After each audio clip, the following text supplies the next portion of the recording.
Good morning, everybody. And you might ask yourself, Stig, why are you late to work? Well, I had no choice about it.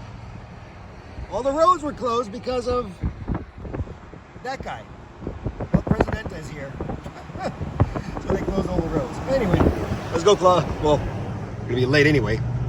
Let's go. It's gonna be an interesting day. Start out interesting. All right, let's try this one more time. Good morning. Well, we finally made it. Oh man, oh man. At least it's a beautiful morning. Coffee's ready. Airplanes are ready. Come on. Time to have another adventure. Welcome back, everybody. And yes, I cannot stand being late. Matter of fact, I have not been late in over 9 years. I think last time I was actually late, it was because I had a flat tire. But anyway, we got to work. I got clocked in. Everything got adjusted. It wasn't just me. A bunch of other people were late as well. Come on. We got a lot to talk about. Oh, this is pretty cool. This is one of the Alaska 321 Neos. 954. Very nice.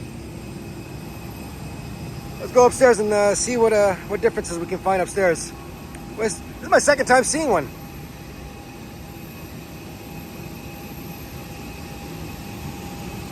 Beautiful.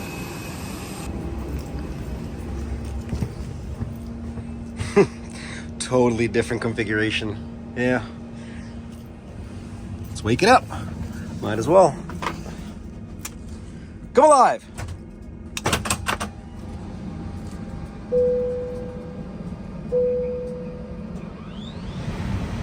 Originally, these ex-Virgin America or ex-Alaska birds were supposed to be flying around in the East Coast, but they've been routing them through LAX lately. Very interesting. It's the same, but a little bit different. I mean, it is the same, but it's just slight few variations here and there. My eye catches. You can see differences in. And obviously they got the surveillance system, which is, it's deactivated anyway, so, but it's a camera system that you can look in through this doorway and in a galley. But anyway, yeah, it doesn't, they turned it off for some reason. Guess we don't need it anymore. I think I showed you guys this last time.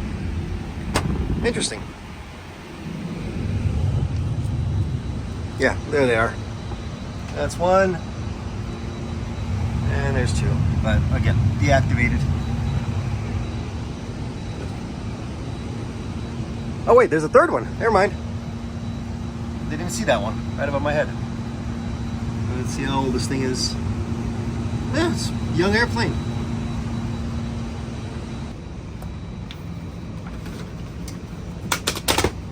That is one complicated tray table.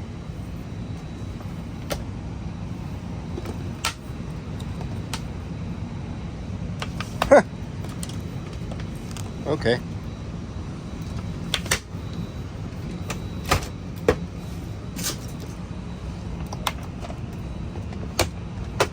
What's this? Oh, that's cool. Nice little cup holder in there. That's clever. That's actually really clever.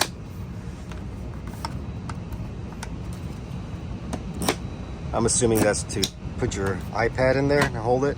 Yeah, I think that's what that's for. Interesting. USB right there. Wonder where the power port is. Oh, it's right there.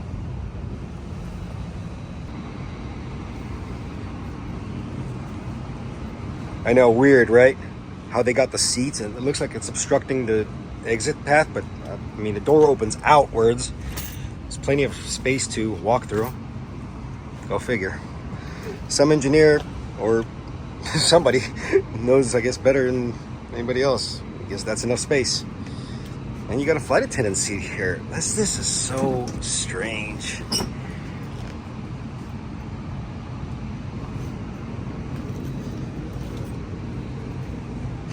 How about that?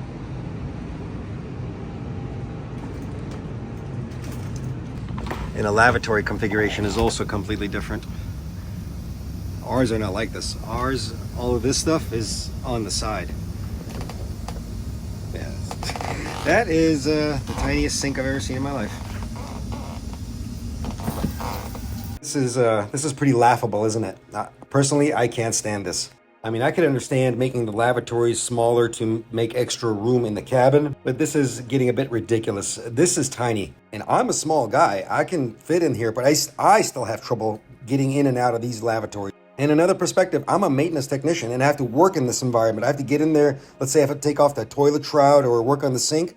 There's almost no room to work. If you think that's bad, check out the 737 MAX aft lavatories, even smaller. As a quick comparison, here's the first class lavatory. Look at the difference. I mean, come on. My personal opinion, just because you're in first class does not mean you get to have a bigger bathroom. That's just basic necessities. You know, I just realized there's one more difference that I didn't actually notice, or actually I just noticed now. So, from what I understand, these Neos are... Oh, there's the page I needed. These Neos only have one ACT tank. Yeah. So that means the aft cargo should be a lot bigger. I'm gonna go check that out later on when I get a chance. But no wonder it's not rated to go ETOPS. Let me see. Yeah, that makes a lot more sense. And it also makes sense why the rating is 321 EO, extended over water. Well, yeah, that pretty much makes sense.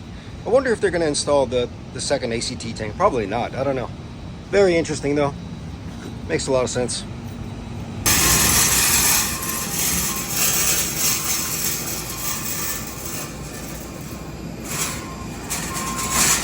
There you go. That's the aft cargo pit.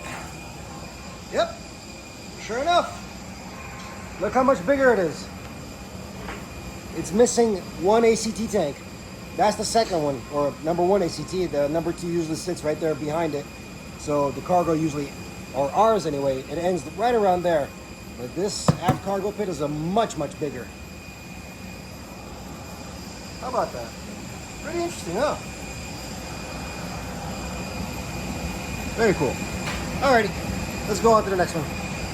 We got our ETOPS coming up.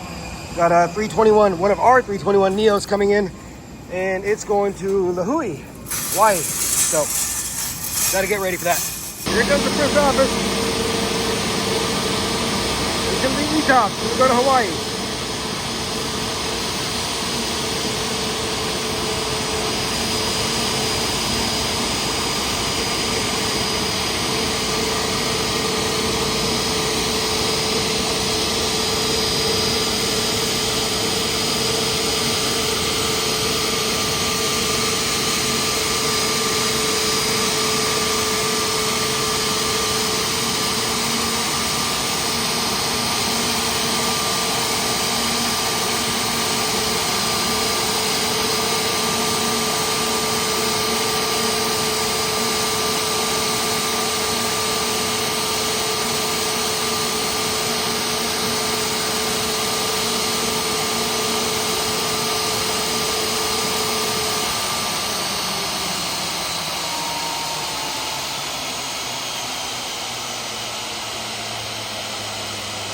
One of the tasks on an ETOPS check is to check the tire pressure. Since our Airbuses are not equipped with a tire pressure monitoring system, we have to physically check it with a tire pressure gauge. Different types of aircraft have different air pressures for their tires. For example, on a 321 Neo, the nose tire pressure should be between 170 and 176 psi. For the main landing gear wheels, it's between 218 to 229 psi. Just a reminder, at ambient temperature. If the aircraft just rolled in, those tires are going to be hot because the brakes are hot. So it's going to read a lot higher, which is okay. Now remember when I said different tire pressures, different aircraft? Take for example a 319. It's still within the Airbus 320 family, but it's still a different aircraft. A 319's nose tires should be between 191 and 201, and the main landing gear tires should be between 200 and 210 psi.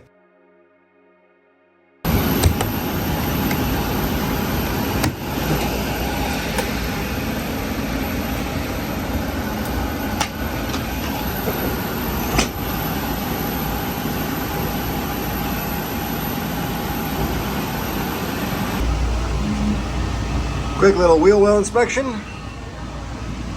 You guys are pretty familiar with this area as it is. I've shown this a million times. This is the main wheel well of the 321. Quick little inspection of the emergency generator, making sure everything is in its right place. No leakage, no damage, the usual. Here's one thing I haven't talked about within this area. You see that big old pipe?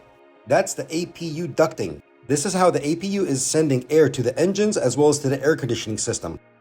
Here's a nice little graphic. It'll give you an idea of how the ducting is routed through the aircraft. This system also is equipped with a check valve. This is in order to not get any back pressure or backflow into the APU. Now, the official name of this thing is the APU bleed check valve, but we have a nickname for it.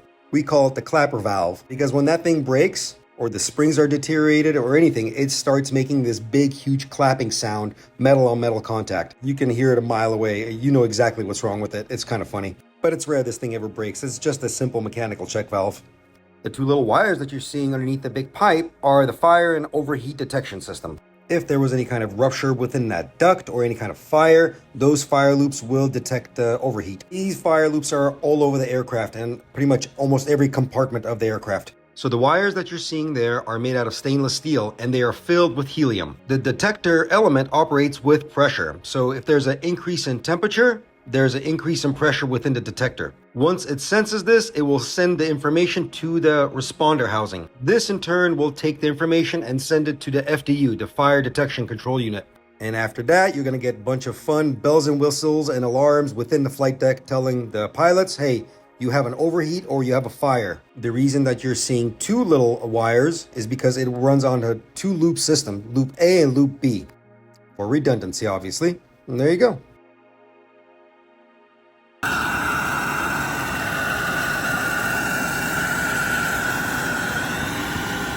Another inspection we have to perform on ETOPS on these particular aircraft is we have to go up and physically check the APU oil levels. That hole in the side is for the oil cooler outlet duct. And then in the forward area right there, that's the APU intake door. I'll open it up here. You're going to see it all inside. The little red circle right there, that's the APU fire bottle discharge indicator. Only there in case there's an overpressure within the bottle. It will allow all the contents to go overboard.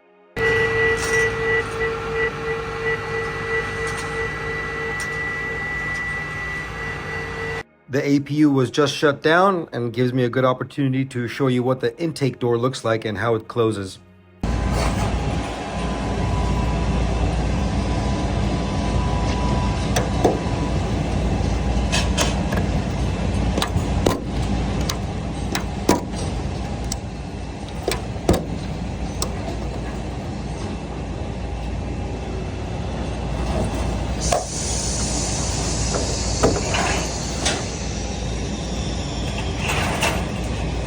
Alrighty, got the compartment open, latched. It's even got like a little light switch over here if you want.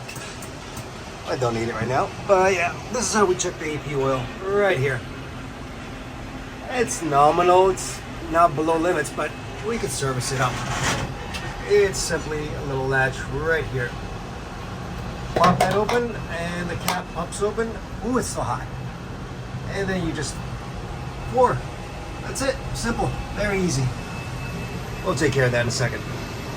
And that's the type of oil this one takes.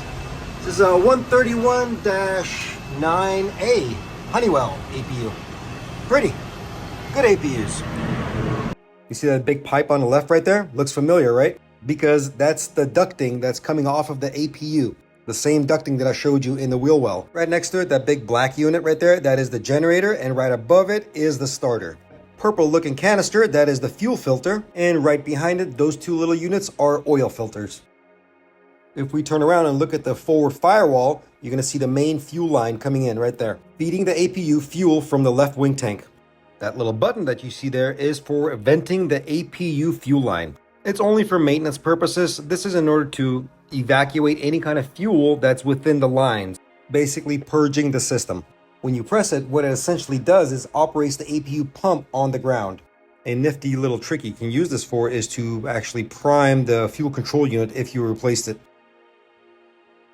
As we move forward and you see those same little wires all across the APU compartment. That's right, the same thing. That's your fire loop system, overheat detection system, in case there was an overheat or a fire within the APU compartment. There's that duct I showed you earlier on the outside. It's coming from the APU oil cooler. That little black box is the exciter. This is what energizes the igniter. The APU only has one. The brown insulated piping that you're seeing, that is the fuel manifold. This is feeding fuel into the combustion section. On the other side of the APU, which I didn't get a chance to properly show you, is a load control valve and a surge control valve, regulating the air within the APU, and a valve that sends the actual air to the aircraft. On the top right corner right there, that is the APU oil cooler. Overall, it's a very basic engine and very efficient. And since we're here, remember I showed you guys the other 321, the Alaska Bird? I said the cargo was bigger. Well, this is one of ours. Look. See? The other fuel tank. See how much smaller it is? But yeah, that's the other ACT. Another one is way behind, up front, or not behind, it's up, you know what I mean. Anyway, but yeah, all looking good. Do a quick little more inspecting over here, and then we'll go upstairs. So far, so good.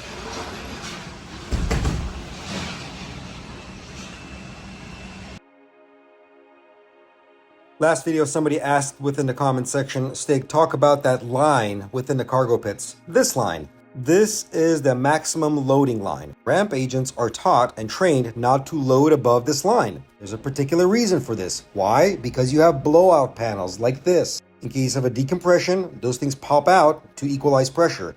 Also, you have fire detectors, or smoke detectors, I should say, and your extinguishing nozzle. If you load above that line, now you're obstructing these components. Hence why, do not load above that line. And the numbers that you're seeing, 41, 42, those are station numbers.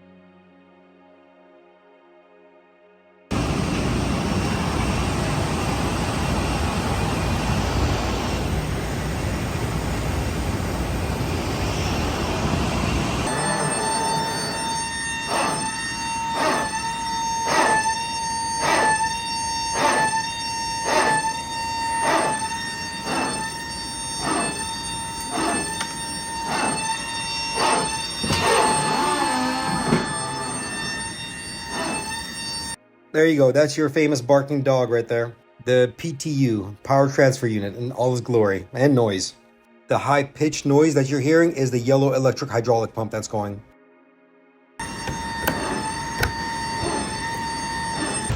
All right, we're looking good. Everything's A-okay. This one's ready to go. E-top's going to Lahui, I believe. I think so, yeah. L-I-H. Yeah.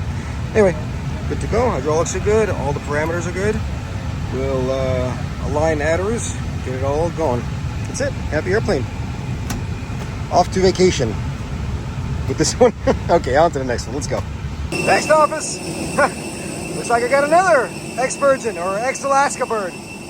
995. I thought these things were supposed to only be going East Coast. Saw something funny over here. A little bit of paint. Look at this.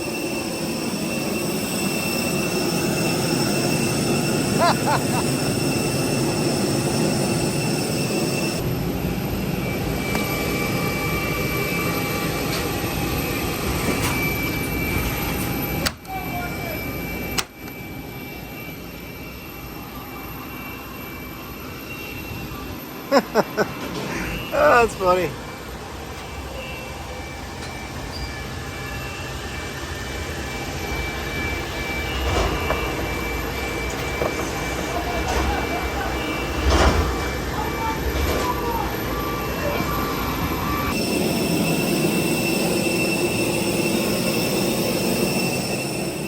I wonder what was the old livery of this one.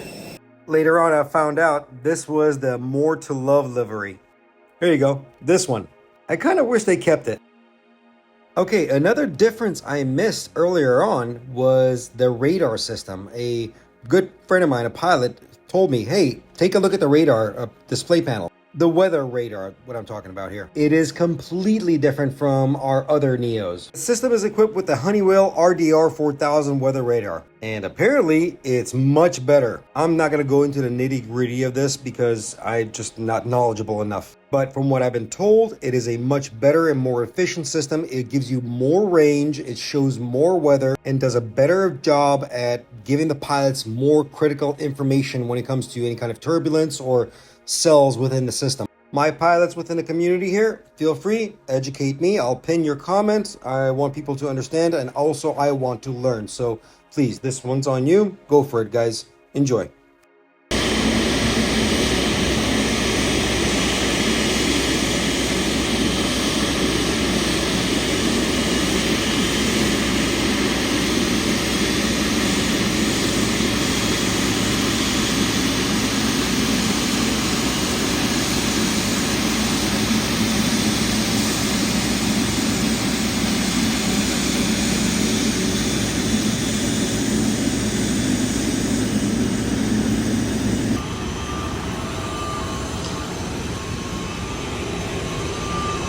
Well, it's a beautiful day in the neighborhood. Let's see now. Window not closed, you think?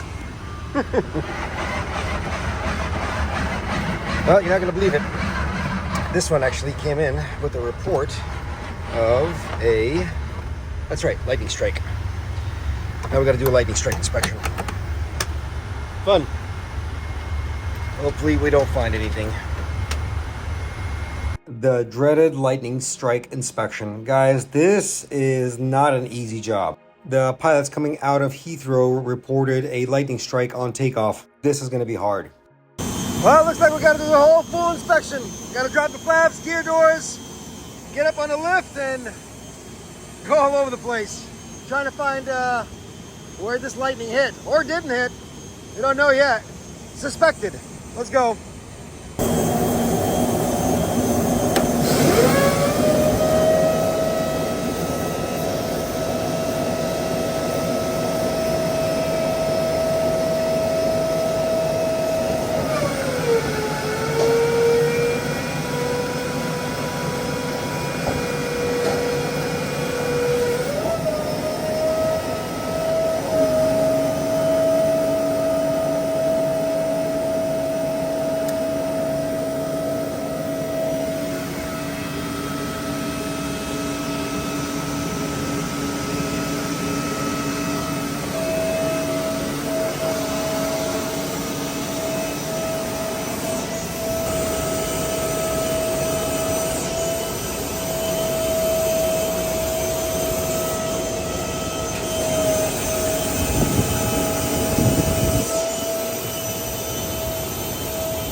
Lightning strikes are tedious work. The job card alone is 72 pages long. It is an inspection from tip to tip of the aircraft. Nose to tail, wingtip to wingtip, every single surface has to be inspected. I would take a bird strike any day over a lightning strike because it's so evident when a bird hits an airplane. It leaves a big mess. With a lightning strike, you have no clue unless it's right there in front of you and it's reported where it hit. But when it's not reported, as in like exact details of it, then guess what? You're scouring. With a big jumbo jet like this, a 777, that's like trying to find a needle in a haystack. We went and grabbed our lift or GLG lift, and then we started inspecting. First, we did the obvious, the ground inspection, any kind of visual inspection we can do through the ground, walking around and trying to see the obvious. But then we get our safety gear and we go up.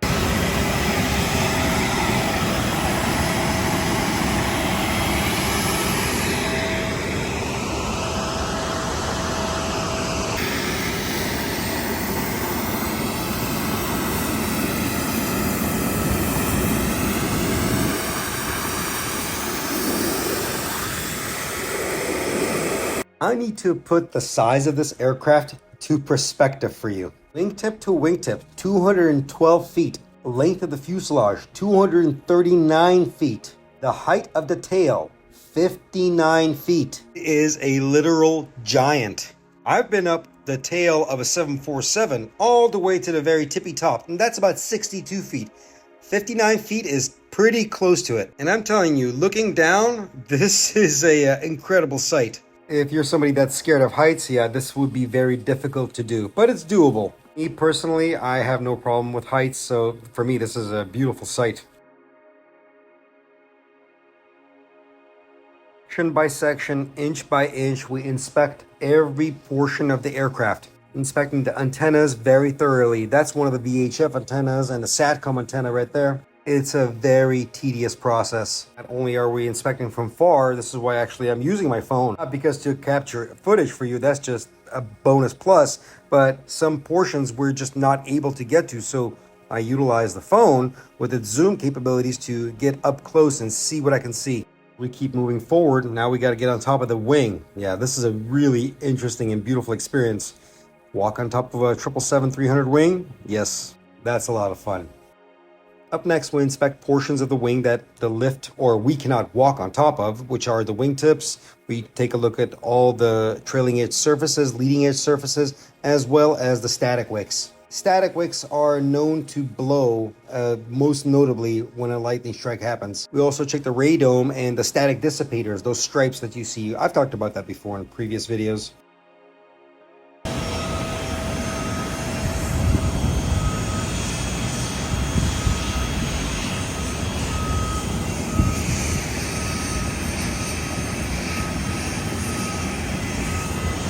The little tiny white block you see there, that's one of the GPS antennas. For a second there, I thought that was a lightning strike right there, that little blemish, but it wasn't. It was just discoloration. Bird poop, that's what it was. But anyway, the big dome, the gray dome you see up there, that's your Wi-Fi antenna. Here it is up close. At this point, we've been at it for almost 3 hours non-stop, inspecting this fuselage, wings, and engines, and everything else you can think of. But anyway, we got to keep looking.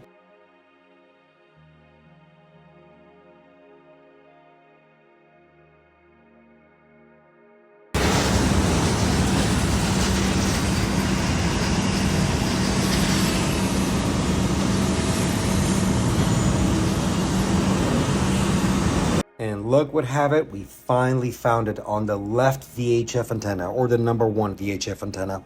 The holes you're seeing are supposed to be there. That's not the actual burn mark. The burn mark is at the hole or inside of the hole. The holes are drain ports. The lightning seemed to have grazed or just scuffed or took a bite out of that little portion and melted a section.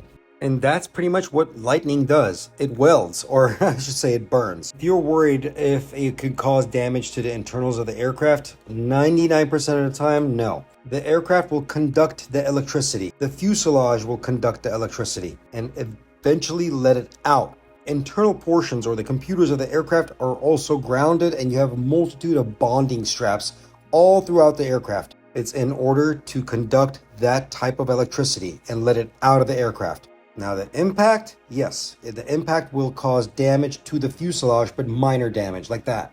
And usually there's an exit point as well. But we got lucky on this one because, like again, it just bit the VHF antenna and just let it go. It was the entrance point and the exit point. Lightning and electricity is very unpredictable. It does very weird things, especially through the atmosphere when the aircraft is flying. I have seen lightning bounce off of aircraft about 10 to 20 times, pop rivets left and right, and I've seen it do nothing at all. You walk up to an airplane reported with a lightning strike, you might just see a static wake blown out, and that's the only thing it did. The fuselage will accepted the electricity or the strike and released it through a static wake. On this case, what can I say? It hit one of the VHF antennas, burned that little portion of it, but no significant damage. Nothing that will permanently ground the airplane. But regardless of that, we had to complete the inspection because if you see one, you might see another. So we had to finish up. So from wingtip to wingtip, nose to tail, we still have to keep inspecting the aircraft. All said and done, we did not find another exit point or another strike. So now we proceed on closing it up. Got to close up the gear doors as well as get the flaps back up into proper position.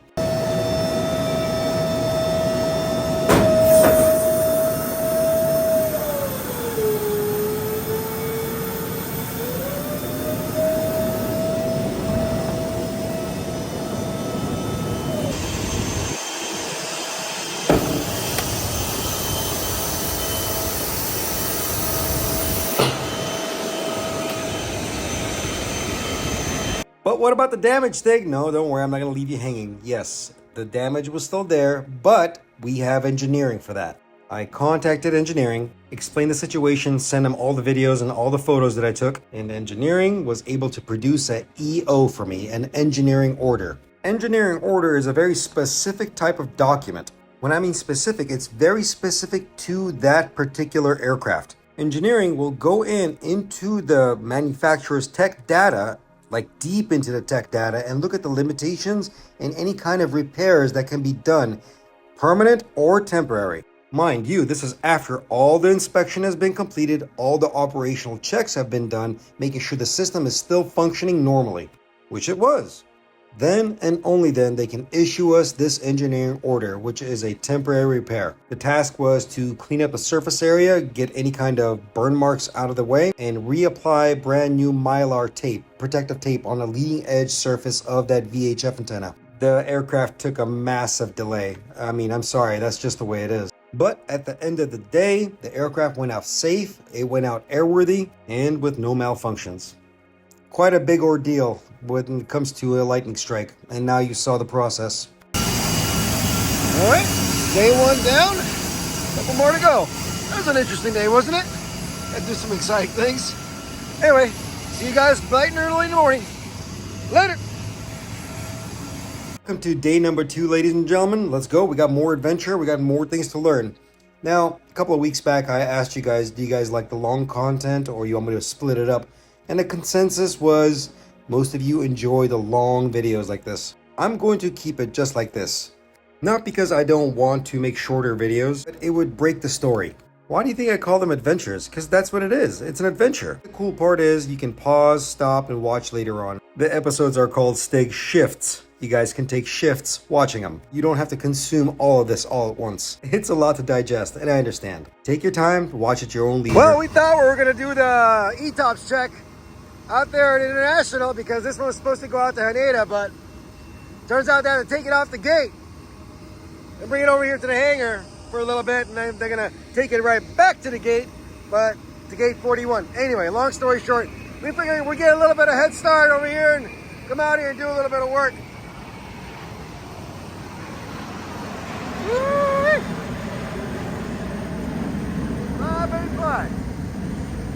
Anyway, come on, let's do a little walk around, make sure everything's okay. Get you a little bit of GENX love right here.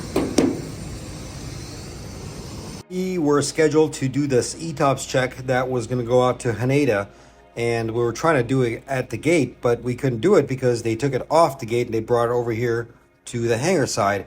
But as I was doing my walk around and trying to get ahead of the game or trying to get ahead of the schedule, guess what? They said, no, we're going to take it right back to the gate again. And yeah, it was a bit of a mess, but it's okay. So we were kind of running around and trying to chase this plastic princess around. But that's just the way it is. That's what aircraft maintenance is all about. You got to stay on the top of your game. Schedules change all the time. But I'm not going to let you off the hook. You're going to learn something. So take a look at this wheel on this 787. Notice the big hub in the middle, as well as that little protruding probe on the side to the left. Well, that is a tire pressure monitoring system. The thing about this is that the 787 utilizes a very unique system. It's Wi-Fi. Well, not actually Wi-Fi, but wireless, I should say. The probe that's sticking out on the left right there is actually an antenna. Deeper down into the antenna is a tire pressure sensor. The pressure sensor has 3 channels that monitor the capacitance changes within the tire pressure. Each channel will supply data that transmits wirelessly via radio frequencies. These frequencies or this data gets sent to something called a ARDC, Axial Remote Data Concentrator, and then it simply takes this information and sends it to the main computer system of the aircraft and also gives you a display within the flight deck. The sensor can measure from 0 to about 350 psi. The unit is identical on the mains and the nose wheels. Pretty cool technology, right?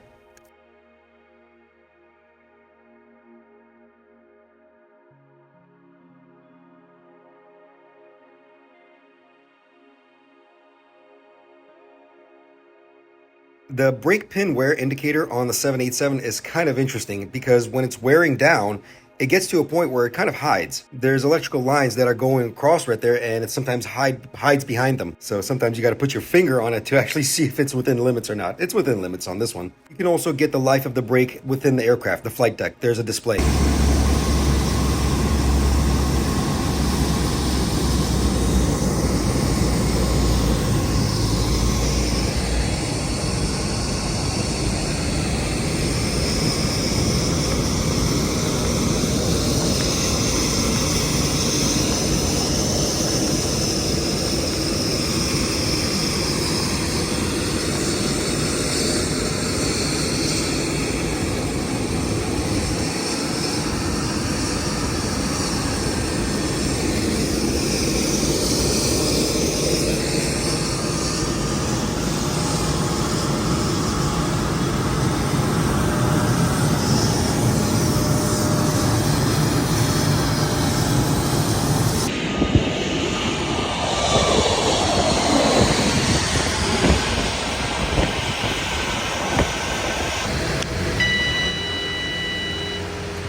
Chasing this airplane from International to our hangar and now back to domestic. Ah, going nuts. All right, finally it's gonna fly out of here So let's go. Take the cargoes, finish up the outside, and go inside.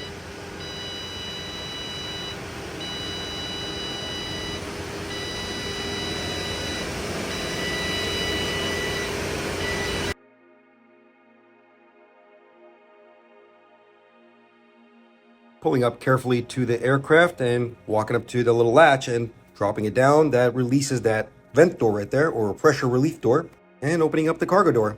As I'm opening the door, I'm also inspecting at the same time, taking a look at the door seals, making sure they're not deteriorated, observing the hinge where the door swings open, and various other components within the cargo pit.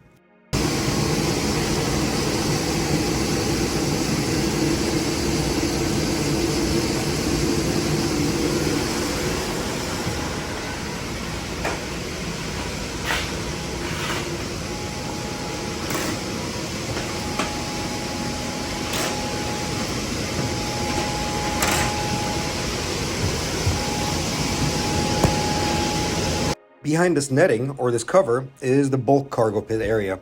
We inspect this as well. One interesting thing about the 787, the bulk cargo pit door is actually on the left. If you take a look at the 777, the bulk cargo door is on the right. Quite sure why they put the cargo or the bulk cargo door on the other side of the aircraft. Maybe by design or because of the fuselage, because it's composite. Your guess is as good as mine.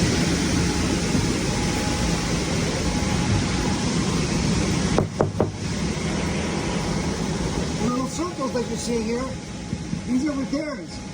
Since the floorboards are all composite material, sometimes they have damage, so that's an approved repair.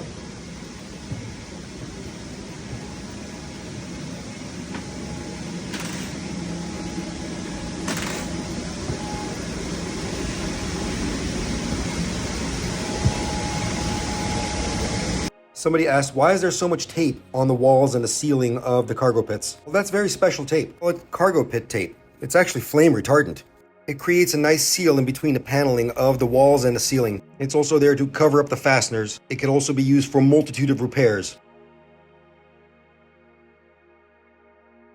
Here's a cool little placard, just in case you were curious how much cargo the 787-8 can actually take. It's quite a lot.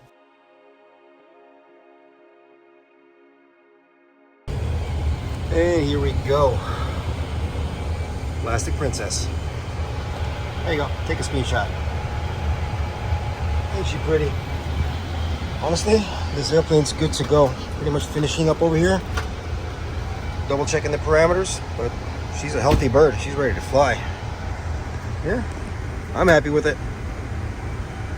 Oh, and somebody was asking, how do you jettison fuel on these wide bodies, the 777s or the 787s? It's basically almost identical. So I've shown you the jettison pipe on the wing, right? So you go over here, press the arm switch, pull the knob, and then set the fuel to remain, right? And then with whatever fuel they want remaining, then they hit the magic buttons, and then they make a mess. That's how you jettison fuel. It's pretty self-explanatory. It's not that hard. Just don't do it on the ground. It makes a big mess. Nobody wants to clean that up, especially not me. The 787 flight deck is very well designed and everything is very well labeled. Since the aircraft is so automated and very heavily computer driven, they went with a very minimalistic design. There's not much up here that you won't even know. I mean, everything is so well labeled and self-explanatory. Believe it or not, majority of the time, pilots rarely even touch anything up here. Everything is usually set to auto and the airplane does what it's supposed to do. The reasoning for this is to lighten the workload of the pilot. The aircraft will basically take care of itself while the pilot focuses on, well, flying, I guess.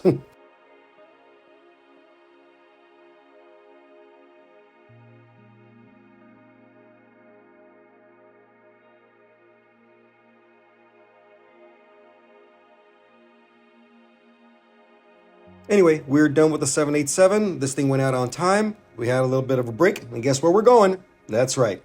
Cargo! And we know about cargo. Cargo never disappoints.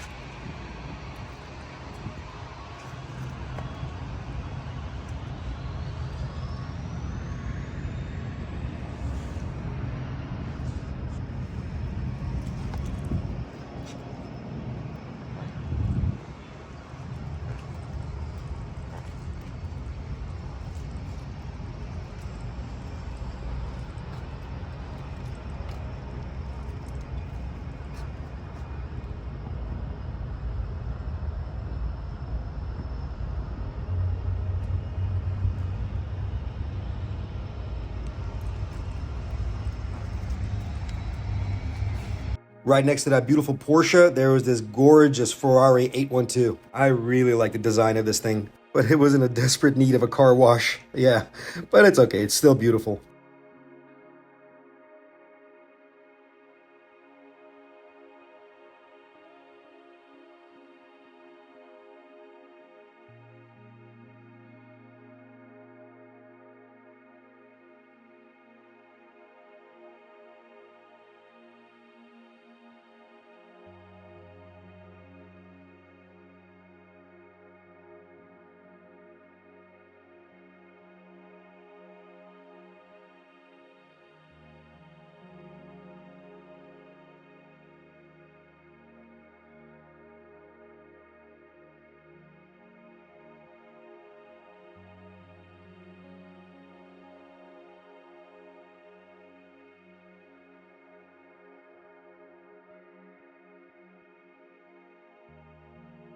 I also noticed a bunch of these cars. They're all covered up. I don't know what these were. Mystery cars. Probably some kind of a concept vehicle. I don't know. You guys take a guess. What do you think it is?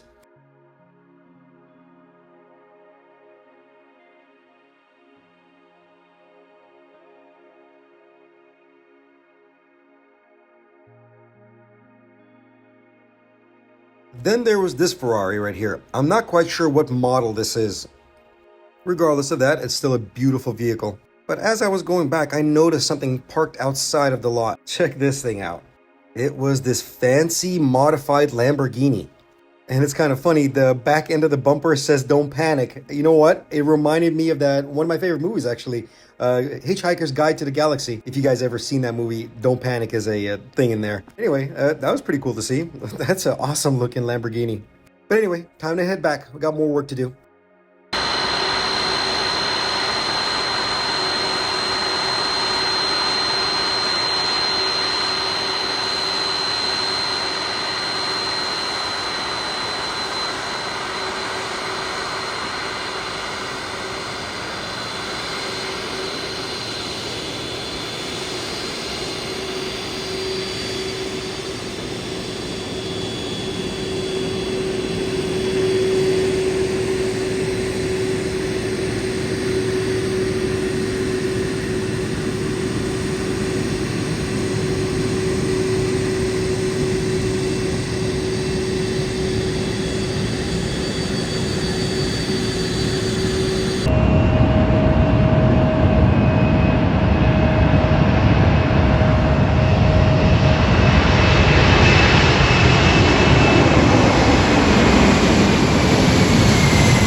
Seven eight seven done.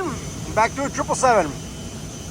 Lovely G90. Man, this thing looks like it's got some nice fresh blades. Clean. Beautiful. All right, another E-Tops. That's right. Last one was Haneda. This one's the usual London. Let's go. Do the walk around, as always.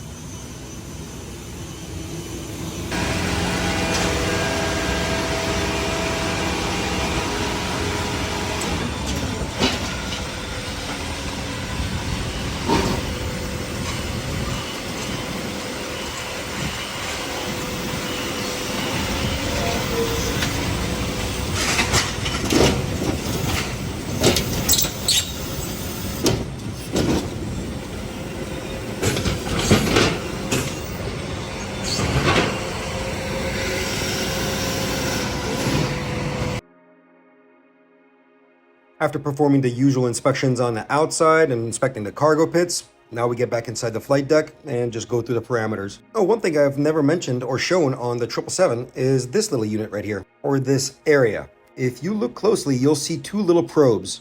These are temperature sensors. The aircraft uses these little sensors to find out or monitor the flight deck zone temperature. They are dual element thermistors. They supply data to the flight deck, or to the pilots I should say, and they can adjust the temperature via the temperature control panel. These sensors are scattered also throughout the rest of the aircraft.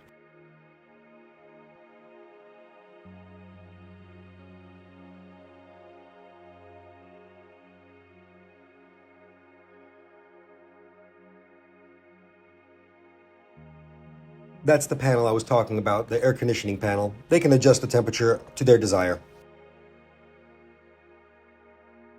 Park is closed. Rain is going on. Oh man, alright, we gotta change a nav light, or one of them on this 777. There it is, see it? There's two of them in there. Well, we gotta do that. Alrighty, no worries. Okay, first things first, obviously turn off the nav lights, and then we're gonna go pull the breakers. They're down in the belly, in the E&E compartment. Alrighty, let's see now. Working with the panel 210, we're working on the right side, so right position light, echo 13. Echo.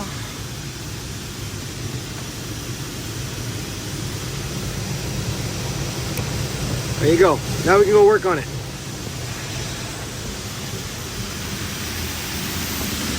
And here we are back at a wingtip of a 777. So those are the little two bulbs. And that's the panel we gotta take off. 1, 2, 3, 4, 5, 6 screws, easy. Comes down and it's hidden in behind though. You'll see it in a second. Not that bad.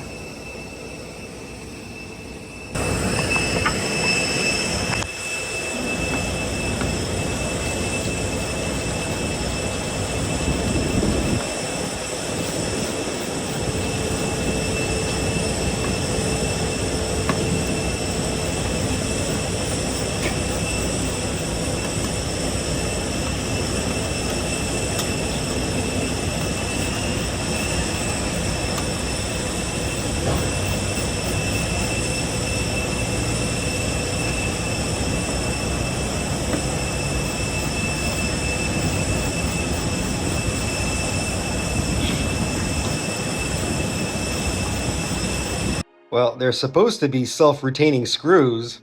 Supposed to be, but they do get worn out. It's one of those moments. Luckily, it fell right next to the ladder and I found it. But that rarely ever happens. If anybody's ever worked in this field or this environment, as soon as you drop a screw, it seems like the ramp opens up and swallows it. It falls under the same concept of the missing sock within the dryer. It just goes into a different dimension or something. I don't know. But it's okay. Even if I do lose screws, we have plenty of spares. All right, once that's removed, the panel's gone. Now we look inside. And that's where the light lens lives. So it lives on this housing. There's two of them. We gotta remove that little screw right there, and this thing all swings out. You'll see it in a second here. Pretty cool, huh?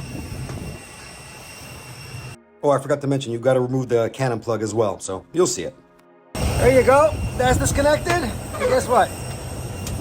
Ta-da! It's right there. Now we just pull this out.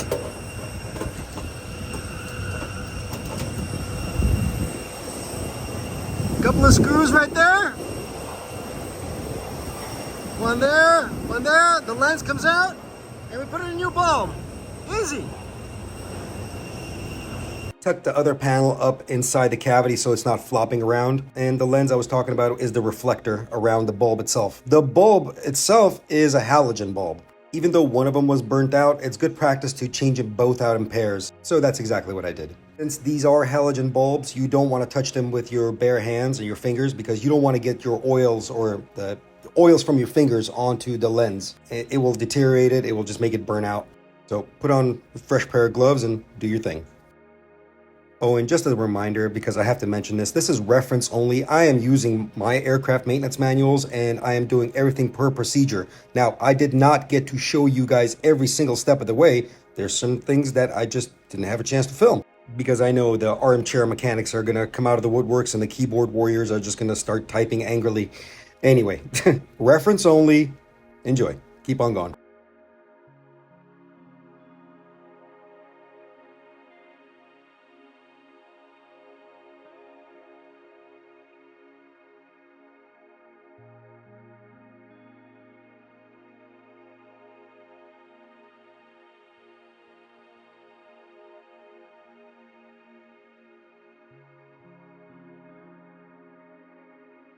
Here's a unique perspective for you. You are now inside of a wingtip of a 777-300. You are one with the airplane now. I'm just joking. Anyway, the process goes back in reverse. Put the assembly back in its place, reconnected the cannon plug right here. Now I know somebody's gonna say, you should have checked the light before reinstalling all of this. And usually I do, but I was confident this was just a bad bulb. And if it wasn't, then you know what? It's on me. I'm gonna have to do the work, not you. Anyway. There you go, panel's back on. See if it works. Go put the breakers back in. That'll be good. All right. Woo, getting hot.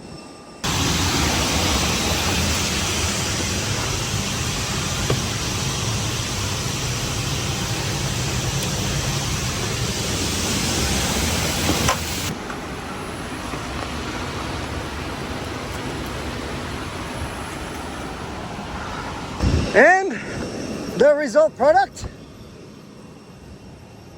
success. There's both your little lights on. That's how we do that. All right, good, that's done. Now on to the paperwork. Fun, let's go. Take a quick trip to the hangar to pick up some stuff, and look what passed right by me. That's right, a beautiful C-17. Remember in the beginning of this video, you saw the president's airplane? Well, this is his detail. They're here to pick up all the vehicles, all the ground support equipment, whatever they have. They use C-17s to grab all the stuff they need. Sometimes they bring in C-5 Galaxies as well, but it's always nice to see this beautiful airplane. And this was a real coincidence and real cool that it happened. The crew chief, the mechanic on board, the crew chief mechanic, was actually, he watches my videos, and he messaged me on Instagram. He said, Stig, two of our airplanes are here. I'm like, yeah, I know. I just watch you guys taxi by. He said, man, I would invite you, but we can't have anybody around while we're loading stuff that, people are not supposed to see. But anyway, I got to watch it taxi by, which was pretty awesome. Anyway, enjoy.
As I was heading back, I had to stop by and admire the queen of the sky herself, the beautiful 747-400. It's kind of sad they don't build them anymore, but trust me, these things are going to last at least 40 to 50 years, especially the brand new ones, the 747-8. You sure do miss working on this airplane. But you know what? Here's a fun little fact for you. Did you know that this airplane can actually have 5 engines? Let me rephrase that. It can actually carry an extra engine. The engine won't be functional. It's simply for transporting an extra engine. There are mounting points on the inboard side of the number 2 engine. In fact, why don't you go check out this website? It's Qantas. It's qantasnewsroom.com.au.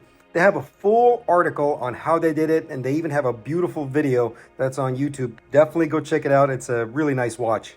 But overall, yeah, if you guys didn't know, a 747 can carry 5 engines. It's pretty cool.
one just came in.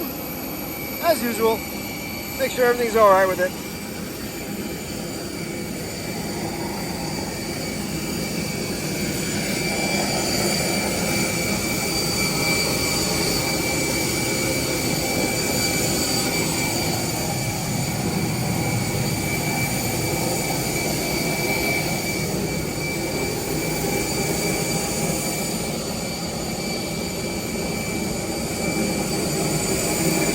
This is a V2500 engine, and a lot of you always ask, what is that pipe? Now, I've talked about this in the past, but I'll bring it up again just briefly. This is called the engine gearbox breather vent. You always see it spewing out some smoke when the engine is running and the aircraft is taxiing up. It's a lot of influence from Rolls-Royce design. Most Rolls-Royce engines have this. Its primary reason is for the, as I said, the gearbox.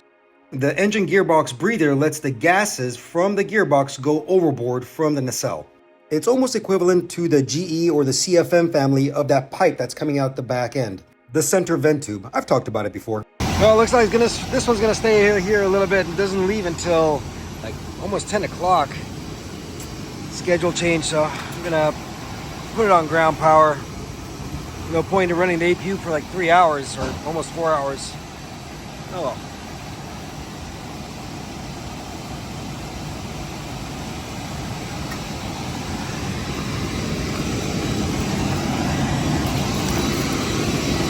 I just hooked that up. There you go, ground power available. Switch that over. Now it's feeding from external power, feeding the AC buses, AC Essential, transformer rectifiers into DC power, and also you can charge the batteries. Pretty easy. So that if it was APU power, you would have a line right here. So.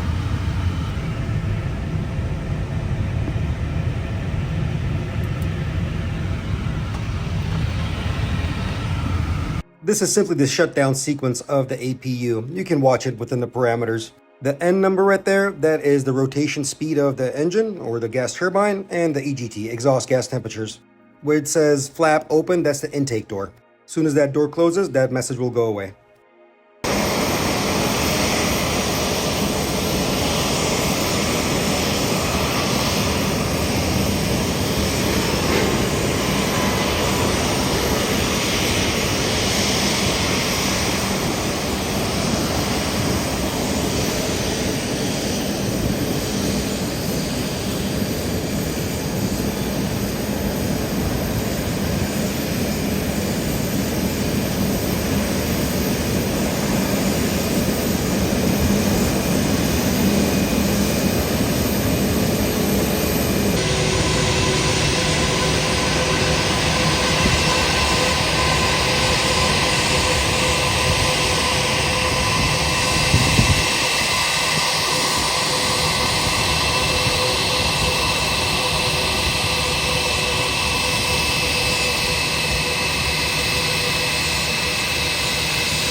So I completely forgot the other day, one of my coworkers was working a gate, and a pilot on board, apparently he watches the channel and whatnot, and he said, you know Stig? He goes, yeah, I do. He goes, but he's working a different gate. He goes, well, make sure to give this to him. And to the captain that gave him to give this to me. Well, thank you, sir. LAX Red Eye Squadron, Transcon. I love it. So, whoever the captain is, thank you very much. I got your sticker. Pretty awesome. Anyway, guys, this is pretty much it for tonight. I know, not too exciting, but we got to see some cool stuff. Hope you guys had fun. I will see you guys tomorrow. Later. Welcome back, everybody. One more day. It's actually a really slow day today, so not much going on. Just a couple of flights today. The schedule is slow for some reason today. Yeah, but anyway, it's all good. Still enjoy the weather and the airplanes. So I saw a comment a couple of days back, and a mechanic was having a discussion with a pilot, and the pilot was saying the CFM 56-7B has missing hardware on its spinner. And the mechanic was trying to explain to him that no, it's not missing hardware, it's supposed to be like that. And this pilot proceeded saying, oh, I've been flying the 737 with this engine that's equipped on it for 20 plus years. You don't know what you're talking about. It's missing hardware. And the mechanic kept trying to make him understand, no, it's supposed to be like that. And I'm here to tell you, yes, it is supposed to be like that. It's not missing hardware. Those holes are there for a very specific reason, and it's to remove that spinner. Here, I'll show you. You actually have to use a very specific tool. It's called a jack screw. You insert it into those holes, and it pushes up against the flange, and it basically removes or pushes the spinner out. So, to all my 737 pilots who fly this type of aircraft with this engine, don't worry. It's not missing hardware. It's supposed to be like that. But anyway, let's keep on going.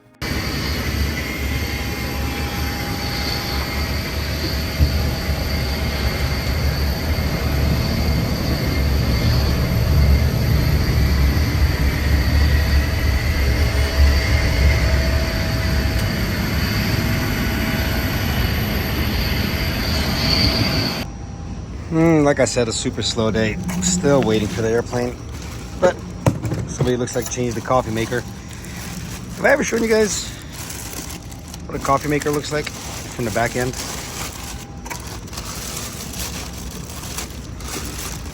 And that's the front. That's where the coffee bag goes. Power button, brew, warm. That'll keep the plate warm, and then you can get some hot water from here too. And the back of it has got its own water heater right here. Fun little fact for you, the water heater on this little unit actually gets pretty hot. It could pretty much get to boiling point, about 91 degrees Celsius. Matter of fact, it can actually exceed that temperature point, but you don't want this thing getting too hot, so it has a thermal protection point. But my point being is that, the water on aircraft is pretty safe to drink, especially the coffee, especially when it's going through that little water heater. Anyway, but that's what a coffee maker looks like on an airplane. And if you're curious how much this thing costs, close to $6,000. Yeah, that's an expensive cup of coffee right there.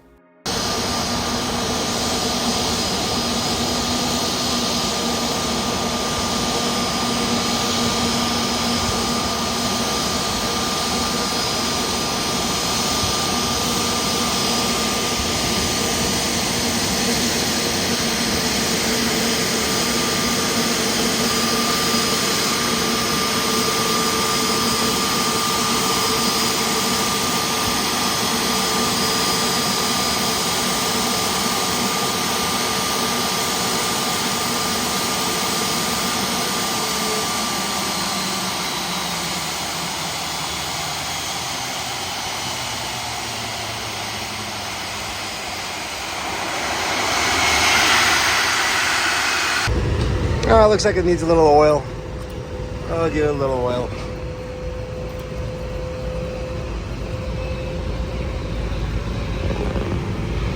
These Neos, they don't take that much oil. Usually one, sometimes two. There you go. Easy. Look, not even one.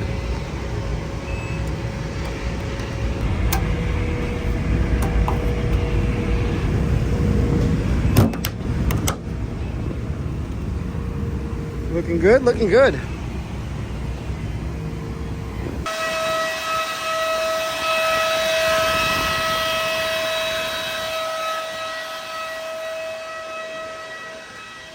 Those brake fans are always loud.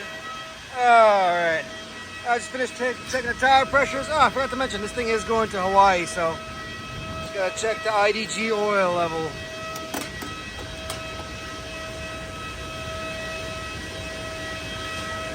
Well, this one's a really quick turn. A bunch of guys on this one, so outside's done, They're working the inside. Everything's good up here. Yep. Not much to report, guys. Quick and easy. All right, on to the next one. Done with this one? Here comes the next one. Beautiful 777-200. That's rolling in from Miami. It's gonna go back out to Miami, but much later tonight.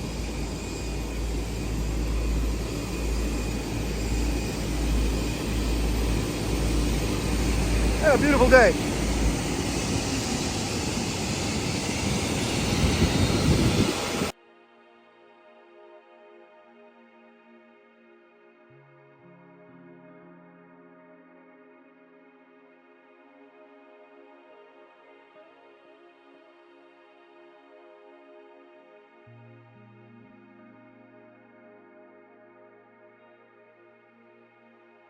This one came in from Miami and was going right back out to Miami, but later on that night. So we just do a quick little walk around, check the logbook, make sure there's no inbound discrepancies.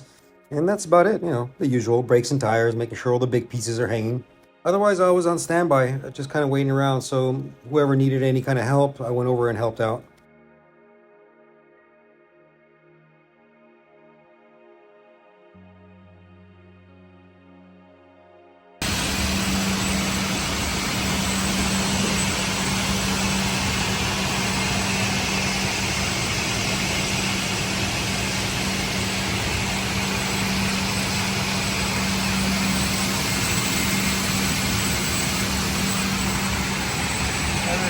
Whenever I come down and refer to the gas, the kid was the end of the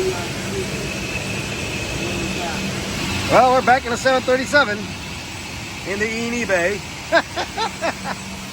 Oh, man, oh, man.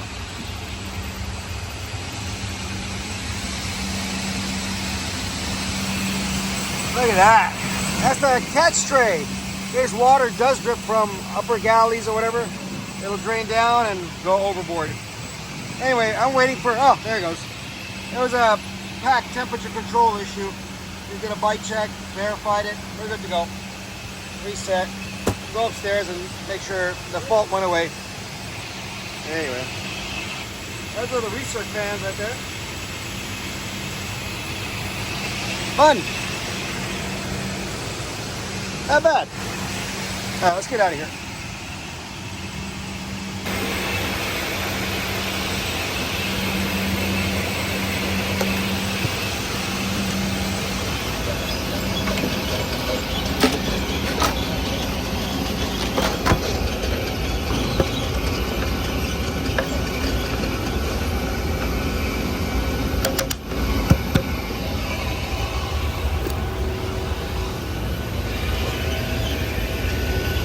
Let's go upstairs.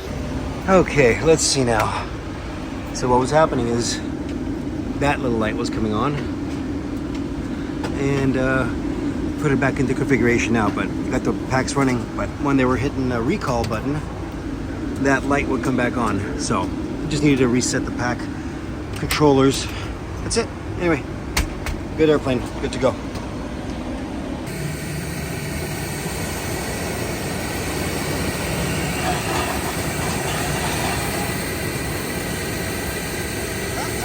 Folks, hope you guys all had fun, enjoyed the weekend. Time for me to go home. I'll see you all on the next adventure. Later. Well, that about wraps it up, folks. Hope you guys enjoyed it. That last day was super easy, and you know what? I ain't complaining. I'll take an easy day once in a while. But as always, just want to give you guys a big thank you. Thank you so much for being here. Thank you for taking your time and watching, and I appreciate you, and hope you guys had fun. I'll leave you guys with this beautiful 747 takeoff. Take care of yourselves, and I'll see you on the next one.